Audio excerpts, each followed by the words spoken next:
La palabra Ijiji significa aquellos que ven y observan. Eran los astronautas de la misión. Los Ijiji permanecían en el espacio en espera de recibir el oro y lo embarcaban en naves con destino a su planeta Nibiru. Había un total de 300 Ijijis orbitando la Tierra.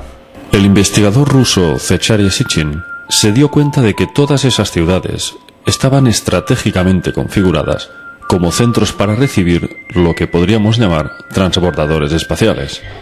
Solamente observando desde el cielo, todo aquello empezaba a cobrar sentido. Dispuso un mapa de la región y empezó a marcar círculos concéntricos alrededor de esas ciudades. Luego trazó 3 líneas, dentro de las cuales se enmarcaban las 7 ciudades perfectamente simétricas. Todas ellas, sin excepción, formaban una ruta en línea recta, como una flecha, y todas confluían en una línea central, que es donde estaba situado Sipar, precisamente el puerto espacial donde había una pista de aterrizaje. Esta parece ser una evidencia difícil de rebatir, puesto que estas localizaciones parecen regirse por una geometría matemática que va más allá de las leyes de la casualidad. Las tensiones entre Enlil y Enki se agravaron cuando su medio hermana Ninhursag, la oficial médico en jefe, fue enviada a la Tierra para ayudar en los centros operativos. Ninhursag intentó seducir a sus 2 hermanos con el claro propósito de seguir las reglas de sucesión. Si uno de ellos le daba un hijo, heredaría el trono. Tanto Enlil como Enki mantuvieron relaciones con Ninhursag en varios intervalos de tiempo, y ésta les dio varios hijos a ambos.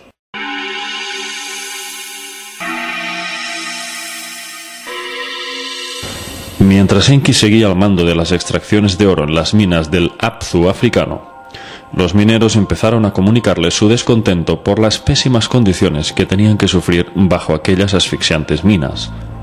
«Nosotros somos astronautas, no mineros esclavos», se quejaron una y otra vez. Cuando Enlil acudió a las minas en una inspección rutinaria, estalló la revuelta.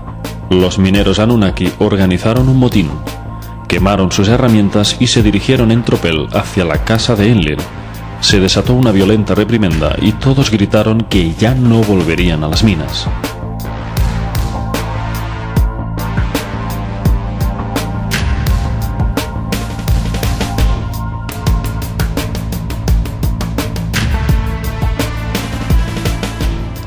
Entonces, Enlil comunicó a su padre Anu que la situación era incontenible y que se cortaba el suministro de oro. Las minas estaban cerradas y los Anunnaki se negaban a obedecer órdenes. Anu descendió a la Tierra y se reunió con todos los mandatarios. Hubo un consejo de guerra. Enlil estaba furioso y pensó que la solución para una total obediencia sería un castigo para el cabecilla que había organizado el motín. Exigió pena de muerte para el instigador, pero este nunca apareció. Los Anunnaki se habían unido en un acto de lealtad y no se dejaban intimidar por las amenazas. Con la llegada del rey Anu, los mineros le relataron las duras condiciones que habían tenido que afrontar en esas minas. El soberano les dio la razón y ordenó el cierre total de las minas. La misión quedó suspendida. Pero, ¿qué podían hacer ahora? Enki tuvo una idea. Y ante todo el consejo, dijo lo siguiente: En el sudeste africano vaga un ser que puede ser entrenado para realizar tareas en las minas. Si la marca de los Anunnaki fuese implantada en él.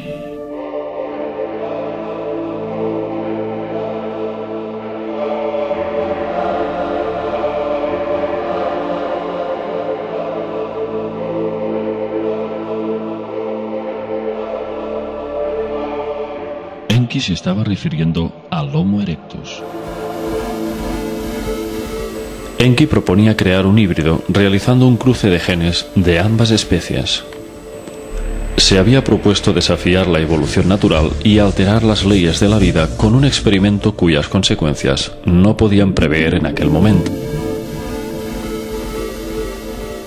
Debido a que la situación requería un plan inmediato, el consejo aprobó la idea y le dijo a Enki: Crea un Lulu y deja que sufra el yugo de los Anunnaki.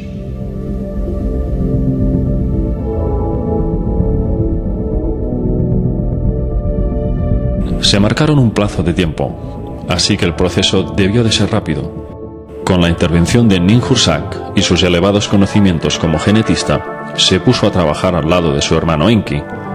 Cogieron un homínido hembra y le extrajeron el óvulo, el cual fue fertilizado por el esperma de un joven Anunnaki.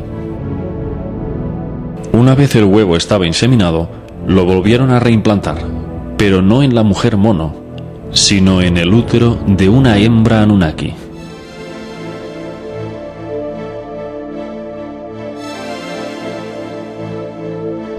Cuando surgió la criatura, Ninhursag la cogió en brazos y la alzó en el aire exclamando: Lo he creado, mis manos lo han hecho.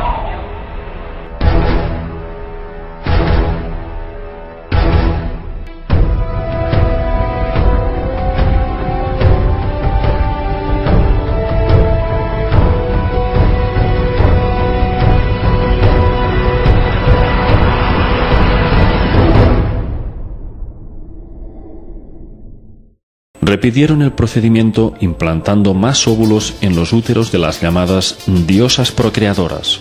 Lo hacían en fases de 14 inseminaciones y cada vez les procuraban 7 machos y 7 hembras. El trabajador primitivo empezó a trabajar en las minas, aunque aquella primera versión de hombre tenía una capacidad mental muy limitada y en algunos casos insuficiente incluso para saber manejar las herramientas correctamente. Además, no tenía la capacidad para reproducirse y sus vidas eran muy cortas, en comparación a los Anunnaki, que tomaban un misterioso alimento de la vida que les permitía vivir periodos extremadamente largos. Enki decidió mejorar su experimento y se encerró en los laboratorios biológicos de Eridu para perfeccionar al Homo sapiens y hacerlo más listo y más longevo. Esta vez, Enki usó su propio esperma y creó a un nuevo ser. Lo llamó Adapa. Era un hombre con mayores habilidades que los anteriores híbridos, mucho más inteligente, pero dotado además de la capacidad para reproducirse.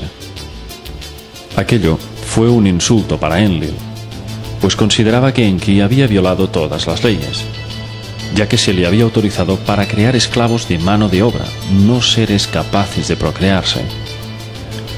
Enlil no podía soportar la idea de que el hombre pudiera algún día llegar a ser demasiado numeroso y terminara por ser una amenaza para ellos. Una vez que Anu fue informado de la nueva creación de Enki, se levantó del trono y gritó: «Dejad que me traigan a Adapa ante mí». El gran soberano estaba inquieto por las maravillas que había escuchado de esta versión mejorada del Homo sapiens. Quería comprobar en primera persona cuáles eran esas cualidades de las que hablaban.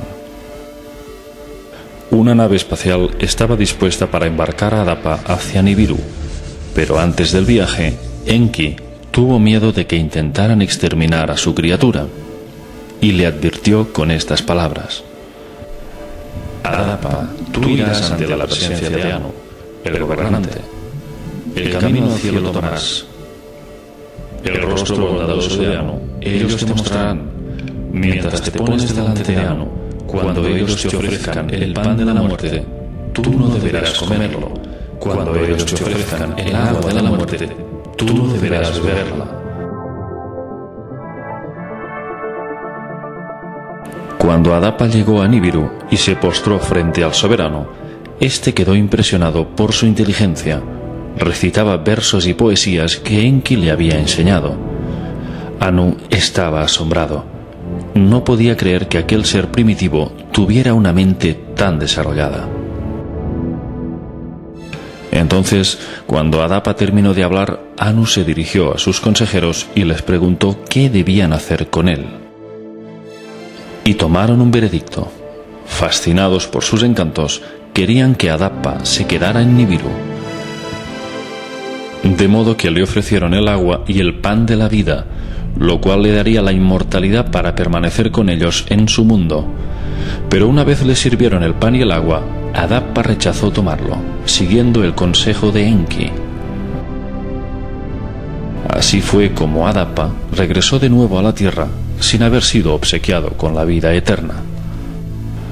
Una vez en la tierra, Adapa fue ordenado sumo sacerdote de Eridu, la ciudad de Enki.